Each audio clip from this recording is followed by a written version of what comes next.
माथे पर पट्टी बांध लें, वो लौंडे नहीं है हम, मगर अलका लांबा ने प्यार से कहा तो हम पिघल गए। तो दोस्तों, आसिफ को यूपी के डासना में मंदिर में पानी पीने की वजह से पीटा गया, जो कि गलत हुआ और ऐसा नहीं होना चाहिए। और इस खबर को देश विदेश में छापा भी गया, पूरे प्रकांडता से इसके ऊपर ट्विटर ने आवाज भी उठाई और मीडिया हाउसेस ने भी आवाज उठाई। लेकिन दूसरी साइड ऑफ द स्टोरी किसी ने बताई ही नहीं। और अगर पूरी पिक्चर जाननी है तो शायद दूसरी साइड को भी जानना आवश्यक है।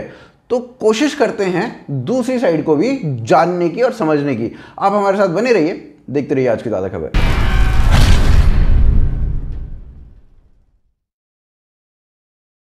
13 मार्च 2021 एक वीडियो सरफेस होता है और उस वीडियो में देखा जा सकता है कि एक लड़का जिसका नाम है आसिफ, वो मंदिर के प्रांगण में होता है यूपी के डासना में। और वहीं दूसरा आदमी जिसका नाम होता है श्रृंगी यादव, वो उससे पूछता है कि तेरा नाम क्या है। वो बताता है मेरा नाम आसिफ है। उसके बाद वो पूछता है कि मंदिर में क्या करने आया था। वो कहता है मैं पानी पीने आया था। और बस इतनी सी बात के ऊपर श्रृंगी यादव उसको बुरी तरीके से पीटने लगता है और अपने साथी से कहता है कि भाई तू इस पूरी वीडियो को रिकॉर्ड कर। उसके बाद आसिफ से मिलने के लिए लोग पहुंचने शुरू हो जाते हैं। 14 मार्च को भीम आर्मी आसिफ से मिलने जाती है और आसिफ का वर्जन अपनी वीडियो में रिकॉर्ड कर इस तरीके से ट्विटर पर शेयर करती है। 15 तारीख को अलका लांबा आसिफ से मिलने जाती हैं और आसिफ के साथ इस पिक्चर को शेयर करती हैं। अब 14 और 15 तारीख में जो डिफरेंस आता है वो ये आता है कि 14 तारीख को आसिफ के सर पर कोई पट्टी नहीं थी और कहीं से भी चोट नहीं दिखाई दे रही थी। लेकिन 15 तारीख को आसिफ के सर पर इतनी सारी पट्टियां वो समझ में नहीं आ रही थी। ट्विटर पर भी आसिफ के लिए सपोर्ट में सॉरी आसिफ जैसे हैशटैग्स चलाए गए। स्वरा भास्कर ने ट्वीट किया सॉरी आसिफ, रिफत जावेद ने भी ट्वीट किया सॉरी आसिफ, और डॉन जैसे जो अखबार हैं उन्होंने भी आसिफ के लिए पाकिस्तान में स्टोरीज चलाई। भारत में लॉजिकल इंडियन जैसे पत्रिकाओं ने इस तरीके से हेडलाइंस छापी। उसके अलावा और भी अन्य हेडलाइंस इस तरीके से छापी गई भारत के अंदर। यहां पे मैं फिर से एक बार ये क्लियर कर दूं कि मैं किसी भी तरीके से इस वायलेंस को सपोर्ट नहीं कर रहा हूं।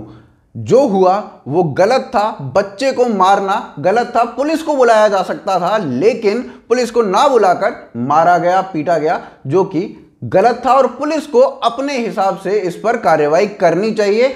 अगर कानून का उल्लंघन हुआ है तो व्यक्ति को अरेस्ट भी किया जाना चाहिए। लेकिन मैंने अभी आपको इतनी सारी पत्रिकाएं दिखाई जिन्होंने आसिफ का वर्जन रखा। अलका लांबा ने, भीम आर्मी ने भी आसिफ का ही वर्जन रखा। दूसरा वर्जन कौन बताएगा वो भी जानना आवश्यक है। अब जैसा कि हमने वीडियो में देखा कि आसिफ ने कहा कि मैं मंदिर में पानी पीने के लिए गया था। लेकिन अब सवाल यह उठता है कि मंदिर के बिल्कुल सामने केवल एक सड़क की दूरी पर 15 मीटर की दूरी पर एक हैंडपंप लगा हुआ था जहां से कोई भी पानी पी सकता था। लेकिन आसिफ मंदिर के अंदर घुसा। मंदिर के अंदर घुसने के बाद भी अंदर एंट्रेंस पर ही प्याऊ लगा हुआ है, पानी पीने की व्यवस्था है। वो उस प्याऊ से भी, उस पानी पीने की व्यवस्था से भी पानी नहीं पीता है, वो और अंदर घुसता है। वो करीब 500 मीटर अंदर घुसने के बाद वहां से पानी पीता है। इस रास्ते से कोई व्यक्ति जाएगा और उसको कोई प्यास लगेगा तो वो सामने वाला नल है, इस गाड़ी के पीछे जस्ट नल है, उस नल के पीछे भी एक नल है इस कॉलोनी में, ठीक है, सरकारी नल है। वो यहाँ पानी पिएगा या मंदिर के अंदर 500 मीटर जाएगा पानी पीने? अगर मंदिर में अगर वो गया है पानी पीने तो मंदिर के गेट पे ही नल है, आप देखिए सामने नल है, जबकि वो मंदिर के बिल्कुल पीछे मिला है वो लड़का। अब बात ये भी है कि अगर कोई प्यासा होगा तो वो 10 मीटर चलना प्रेफर करेगा या 500 मीटर चलना प्रेफर करेगा? सवाल आपके सामने है, जवाब आप खुद समझ सकते हैं। दूसरी ओर मंदिर के एंट्रेंस पर ही एक बोर्ड लगाया गया है जिसमें लिखा गया है कि मुसलमानों का एंट्रेंस जो है वो वर्जित है इस मंदिर के अंदर। हमने ये बोर्ड लगा रखा है बाहर में। ये बोर्ड हमने बहुत ही प्रताड़ित हमें किया गया था। सबसे पहली बात यह है कि हम मुसलमान के बात करते तो हम बोर्ड भी देख लेंगे। अब जब आसिफ से पूछा गया कि भाई इस मंदिर में जब मुसलमानों की एंट्री बैन है तो तू क्यों घुसा, तो भाई उसने कहा कि मैं तो अनपढ़ हूं, मुझे नहीं पता कि बोर्ड पे क्या लिखा गया है। लेकिन ये जो बोर्ड है ये यहाँ पर करीबन 7-8 सालों से लगा हुआ है और डासना जैसी जगह पर ये बातें फैलते हुए कोई ज्यादा टाइम नहीं लगता है। वर्ड ऑफ माउथ से ही चीजें फैल जाती हैं कि इस जगह पर मुसलमानों की एंट्री बैन है, इस जगह पर हिंदुओं की एंट्री बैन है। अब आसिफ का ये कहना कि भाई मुझे तो पता ही नहीं था, ये थोड़ा समझ में कम ही आ रहा है। अगला सवाल ये कि मुसलमान की एंट्री वर्जित है, इस बोर्ड की जरूरत क्या पड़ी, ऐसा बोर्ड लगाना क्यों पड़ा यहां पर। लेकिन उससे पहले हम जानते हैं कि डासना में जो पॉपुलेशन है वो किस तरीके से विभाजित है रिलीजियस आधार पर। तो 2011 के सेंसस के हिसाब से करीबन 81% जो पॉपुलेशन है वो मुस्लिम पॉपुलेशन है, वहीं दूसरी ओर 19% जो पॉपुलेशन है वो हिंदू पॉपुलेशन है। और ये 2011 के हिसाब से है। 2021 में ये जो परिदृष्टि है ये काफी बदल गई होगी। इस मंदिर के पिछले महंतों को मारा गया है, मारा पीटा गया है, और जो करंट महंत हैं यहाँ पर उनको भी काफी धमकियां मिली हैं मुस्लिम समाज के द्वारा। और इसकी जो रजिस्टर्ड कंप्लेंट हैं वो भी पुलिस डासना के पास इन्होंने लिखवा रखी हैं। करीबन 20 FIRs हैं जो यहाँ के करंट महंत ने लिखवा रखी हैं। इस मंदिर में 4 बार डकैती पड़ी, मेरे महंत रहते रहते 4 बार डकैती पड़ी। आप लोग इंटरव्यू देने कभी नहीं आए। और यहाँ मुझसे पहले जितने महंत बने या तो वो मार दिए गए या पीट के भगा दिए गए। ये इस मंदिर का इतिहास है। 2019 यानी कि 2019 में BS तोमर नाम के एक नेता जो कि बीजेपी से रिलेटेड थे, उन्हें दिन दहाड़े मार दिया गया। वो डॉक्टर थे पेशे से और उनके क्लिनिक के पास ही उन्हें मार दिया गया। और उनके ऊपर आरोप ये था कि वो इस मंदिर के माध्यम से हिंदुओं को जोड़ने का काम कर रहे थे। फिर बीते सालों में मंदिर में काफी सारी चोरियां भी हुई हैं। 2017 में ही एक बहुत बड़ी चोरी इस मंदिर के अंदर हुई है, रिपोर्ट भी हुई थी वो चोरी, पर बहुत बड़ा मुद्दा नहीं बना था। पीछे मिला है वो लड़का और उसका कबाड़ी का काम है, ठीक है। लोहा लक्कड़ यहाँ से इस मंदिर से कई क्विंटल लोहा यहाँ के डासना के मुसलमानों ने चोरी कर ली। ऐसे ही बच्चे करते करते बच्चे के नाम पे आते हैं, कबाड़ी का नाम पे आते हैं और उसमें बहुत सारी कीमती सामान हमारे लेके चले जाते हैं। फिर मंदिर में जो काम करने वाले लोग हैं उनके हिसाब से इस मंदिर में पहले एंट्रेंस पर गेट नहीं हुआ करता था, उस गेट को बाद में लगाना पड़ा। क्यों?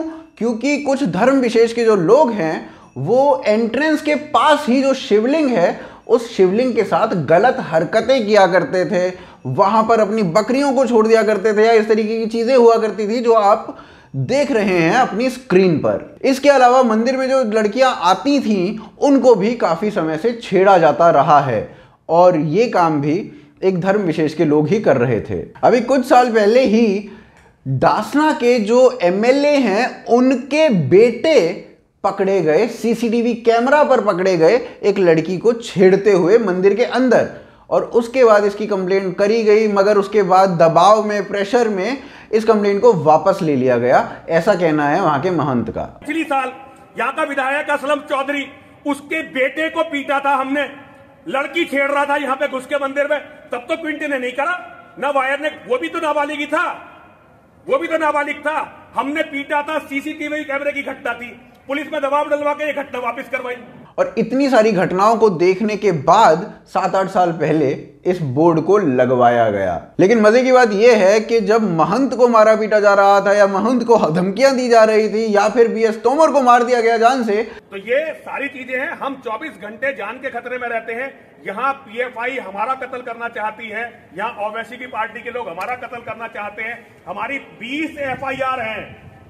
हमारे यहाँ पंचायत करके मुसलमानों ने ये कहा था कि कुछ भी करके इसे मार दो, और जब मुझे नहीं मार पाए तो उन्होंने डॉक्टर BS तोमर को मारा, पूरी दुनिया के सामने, CCTV कैमरे के सामने आया, सामने मारा। मैंने क्विंट को कभी इस पर कोई डॉक्यूमेंट्री बनाते नहीं देखा।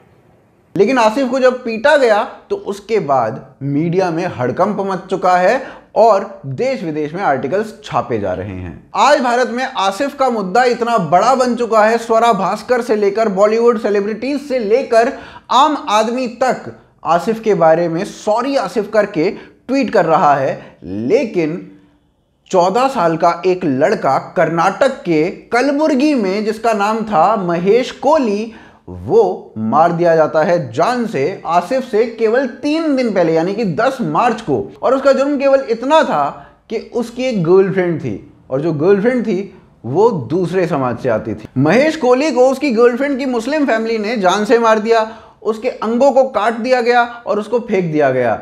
लेकिन इस पर भी कोई आउटरीच नहीं हुआ। लेकिन एक लड़के की पिटाई के ऊपर इतना बड़ा आउटरीच है कि देश विदेश में आर्टिकल्स छप रहे हैं। मैं अभी भी यही कह रहा हूं कि आसिफ के साथ जो हुआ वो गलत था, लेकिन महेश कोहली के साथ जो हुआ वो शायद आसिफ से ज्यादा गलत था। लेकिन आउटरीच केवल एक पर क्यों, सवाल सबसे बड़ा यही। तो उम्मीद है कि इस वीडियो में जितने सवाल पूछे गए हैं उनका आंसर हमें कहीं ना कहीं से मिलेगा। शायद मीडिया थोड़ी आवाज उठाएगी महेश कोहली के लिए भी, या फिर और उन लोगों के लिए भी जो इस तरीके से प्रताड़ित हुए हैं। साथ ही साथ उम्मीद यह है कि आप इस वीडियो को ज़्यादा से ज़्यादा शेयर करेंगे, लाइक करेंगे, कमेंट करके बताएंगे वीडियो कैसी लगी। उसके अलावा आप हमारी मर्चेंडाइज खरीद सकते हैं हमारी वेबसाइट भोकालफैक्ट्री.com से, लिंक डिस्क्रिप्शन और पिंड कमेंट में दिया गया है। patreon.com और ज्वाइन बटन के थ्रू आप सपोर्ट कर सकते हैं। पेट्रियन और ज्वाइन बटन का भी जो लिंक है वो नीचे पिंड कमेंट और डिस्क्रिप्शन में दिया गया है। उसके अलावा आप हमें ट्विटर, फेसबुक, इंस्टाग्राम पर फॉलो कर सकते हैं। आप देख रहे हैं आज की ताज़ा खबर। जय हिंद, जय भारत।